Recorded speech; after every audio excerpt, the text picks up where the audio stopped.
प्रकार घडला होता? समृद्धी महामार्गावरती खिळे असल्याबाबतचा जो व्हिडिओ रात्री व्हायरल झाला होता, तर त्या अनुषंगाने मी सांगू इच्छितो की समृद्धी महामार्गावरचा 54 किलोमीटरचा जो पॅच आहे त्याच्या मेंटेनन्सचं काम चालू होतं आणि ज्या ठिकाणी हा प्रकार घडलेला आहे तर त्या ठिकाणी मेंटेनन्सचं काम चालू असताना म्हणजे जवळपास मागच्या 8 दिवसापासून हे काम चालू आहे.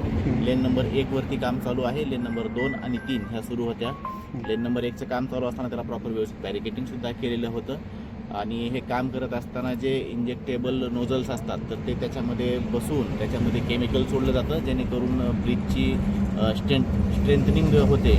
ते काम चालू होतं आणि ते काल सकाळी लावलं होतं आणि म्हणजे आज सकाळी ते काढलं गेलेलं आहे. जवळपास 24 तासाची ही प्रोसिजर आहे.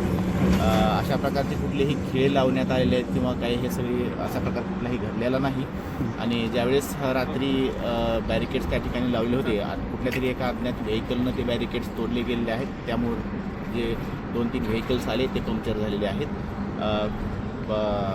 ज्यावेळेस घटना घडली त्यावेळेस HSPचे पोलीस आणि दौलताबाद पोलीस स्टेशनचे पोलीस तात्काळ घटनास्थळी या ठिकाणी पोहोचलेले आहेत. मी सर्व नागरिकांना आवाहन करू इच्छितो की कुठल्याही अफवांवरती विश्वास ठेवू नये. प्रशासन पूर्णरित्या दक्ष आहे. जे यापुढेही जे काही मेंटेनन्सची कामं केली जातील त्या प्रत्येक वेळेस प्रॉपर बॅरिकेटिंग रिफ्लेक्टर्स लावून कामं केली जातील याची आम्ही पूर्ण दक्षता घेत आहोत. आता कुठलाही धोका नाही महामार्गावरती? नाही, मेंटेनन्सचं काम आजही ते नोझल्स काढलेले आहेत. वाहतूक पूर्णरित्या व्यवस्थित सुरू आहे. Yes, thank you.